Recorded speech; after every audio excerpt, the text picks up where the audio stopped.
भिखारी थुंग थुंग के मरने के बाद गांव में सन्नाटा छा चुका था और लोगों के अंदर एक अजीब सा डर घूम रहा था। वहीं गांव में रहने वाली पायल खुश थी।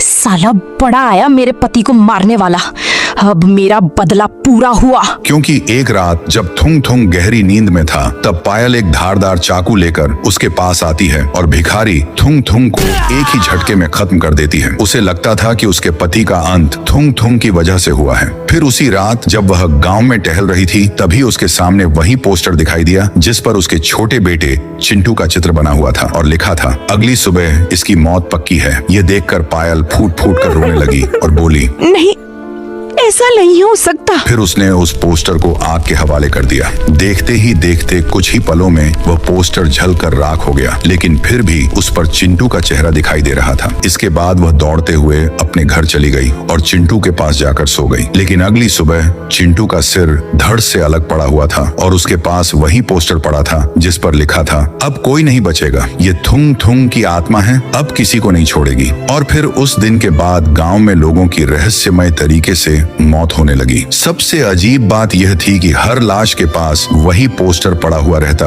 और उस पर गांव के किसी न किसी व्यक्ति का चित्र बना रहता। नीचे उसकी मौत का समय लिखा होता था और अगली सुबह वह आदमी सच में मरा हुआ मिलता था। इसी रहस्य को खत्म करने के लिए कालू बाबा गांव में आते हैं। वह गांव वालों को इकट्ठा करके बोले, थुंग थुंग कोई भिखारी नहीं था बल्कि एक अमीर बाप की बिगड़ी हुई औलाद था। लेकिन एक दिन जब वह कहीं जा रहा था तभी उसके सामने वही पोस्टर दिखाई दिया। उस पर लिखा था, मैं एक जादुई पोस्टर हूँ, अगर तुम मेरे ऊपर कुछ भी बनाते हो तो वह सच हो जाएगा। और बस उसी दिन के बाद थुंग थुंग ने अपना घर छोड़ दिया और गांव के चौराहे पर आकर लोगों से भीख मांगने लगा। भैया 1 रुपया दे दो, नहीं तो मैं यहीं बैठकर आपकी गरीबी का पोस्टर बना दूंगा। जो भी उसे नजरअंदाज करता वह उसका मौत का पेंटिंग बना देता था और जो भी उसकी मदद करता वह उसकी अमीरी का पेंटिंग बनाता था और उसे अमीर कर देता था। बस इसी खौफ की वजह से पायल ने उसे मारकर पेड़ पर लटका दिया। और अब अगर इस रहस्य को खत्म करना है तो हमें पायल को